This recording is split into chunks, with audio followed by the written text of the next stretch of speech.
വാർദ്ധക്യ സഹജമായ രോഗങ്ങൾ വന്ന് ഒരു ടെർമിനലി ഇല്ലായ പേഷ്യൻറ്റിനെ ആക്ച്വലി പിന്നെയും നമ്മൾ അവരെ ചികിത്സിച്ച് ബുദ്ധിമുട്ടാക്കുന്ന ചികിത്സ ചെയ്യാൻ പാടില്ല എന്നുള്ള എനിക്കൊരു അഭിപ്രായം. ആ സമയത്ത് നമ്മളൊരു മരണം നമ്മുടെ ജീവിതത്തിൽ സംഭവിക്കുമ്പോൾ നമുക്ക് നമ്മുടെ ഏറ്റവും അടുത്ത ആളുകളുടെ, നമ്മുടെ മക്കളോ ഭാര്യയോ അല്ലെങ്കിൽ ഏറ്റവും ക്ലോസ് റിലേറ്റീവ്സിൻ്റെ കൂടെ നമ്മുടെ അന്തിമ നിമിഷങ്ങൾ ചിലവഴിക്കാനാണ് ഏതൊരാൾക്കും ഇഷ്ടമുണ്ടാവുക.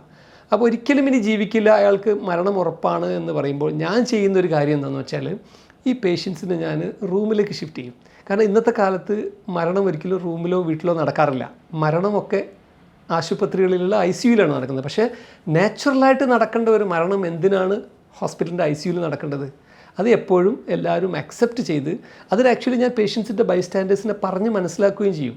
ഇപ്പോൾ വളരെ ബാഡായിട്ടുള്ള കേസ് ആ പേഷ്യൻറ്റിനെ ICUവിലേക്ക് ഷിഫ്റ്റ് ചെയ്ത് അവിടെ നിന്ന് മറ്റുള്ളവരില്ലാതെ ഈ നഴ്സസിൻ്റെയും മറ്റ് മെഡിക്കൽ പ്രൊഫഷണൽസിൻ്റെ നടുവിലിരുന്ന് മരിക്കുന്നതിനേക്കാളും ആ ഒരു ആത്മാവിന് ഒരു പക്ഷേ നന്നാവുക സ്വന്തം റിലേറ്റീവ്സിൻ്റെ കൂടെ നിന്ന് സമാധാനത്തോടുള്ള മരണം. അതാണ് എനിക്കൊരു ഇമ്പോർട്ടൻ്റ് ആയിട്ടുള്ള ഈ ഒരു മെഡിക്കൽ പ്രൊഫഷനിൽ ഡോക്ടേഴ്സിന് മാത്രമല്ല ഈ രോഗികളോടും രോഗികളുടെ റിലേറ്റീവ്സിനോടും പറയാനുള്ളത്. ചില സമയം വരും മെഡിക്കൽ പ്രൊഫഷൻസിന് ഇനി ചെയ്യാൻ പറ്റാത്ത ഒരു നിമിഷം വരുമല്ലോ. ആ നിമിഷം വരുമ്പോൾ നമ്മൾ പിന്നെ ഒരു എൻഡ് ഓഫ് ലൈഫ് കെയർ എന്നാണ് അതിന് പറയുക. അത് എത്ര നന്നാക്കി കൊടുക്കാൻ പറ്റണം എന്നുള്ളത് കൂടി ഡോക്ടേഴ്സും ഇന്നത്തെ ഹെൽത്ത് കെയർ സിസ്റ്റമും അതേപോലെ രോഗികളുടെ റിലേറ്റീവ്സും ചിന്തിക്കേണ്ടതുണ്ട് എന്നൊരു മെസ്സേജ് എനിക്ക് പബ്ലിക്കിനോട് പറയാനുണ്ട്.